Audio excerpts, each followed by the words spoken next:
Doha climate talks are entering a critical phase. The talks are finally balanced as ministers walk the corridors, go to closed meetings to try and resolve the outstanding issues that confront the negotiations.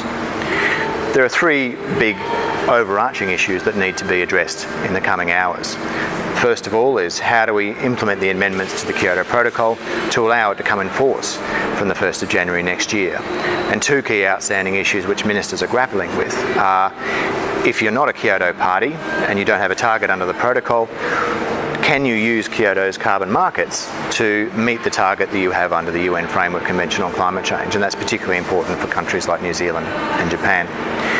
The other key issue, as I've discussed previously, is how you deal with the excess credits that many countries have from the first commitment period, and can they be used to meet targets under the second commitment period of the Kyoto, or even, in fact, in the new post-2015 regime.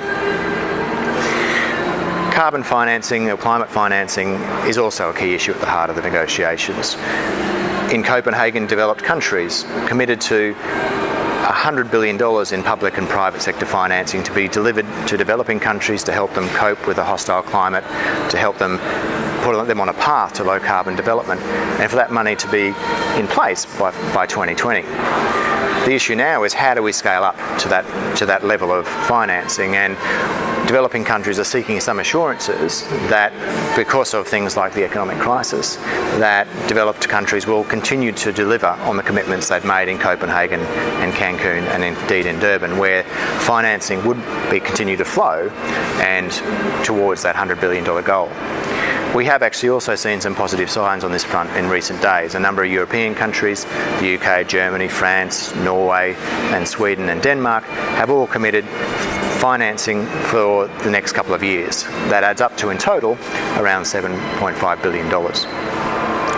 The last issue that needs to be resolved at a broad scale is that of how you increase ambition. We've seen all around the Doha meeting new scientific reports of the accelerating impacts of climate change and the challenge that confronts the global community.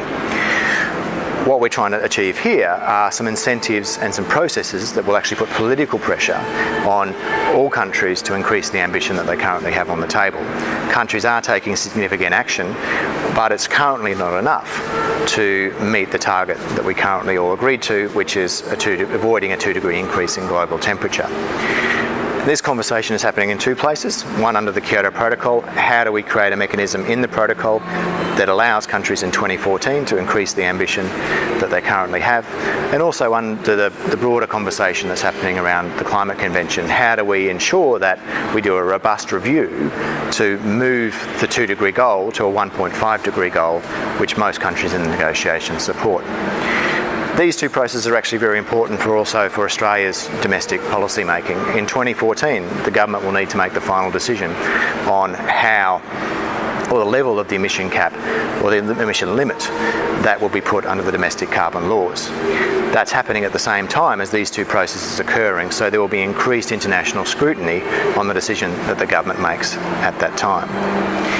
So the Doha climate talks are hanging in the balance, but there is the chance here of delivering a good outcome that would set the negotiations on a good path towards an agreement in 2015 which captures the commitments of all major emitters and allows them to strengthen those commitments to the goals that the global climate and all the world's countries ultimately need.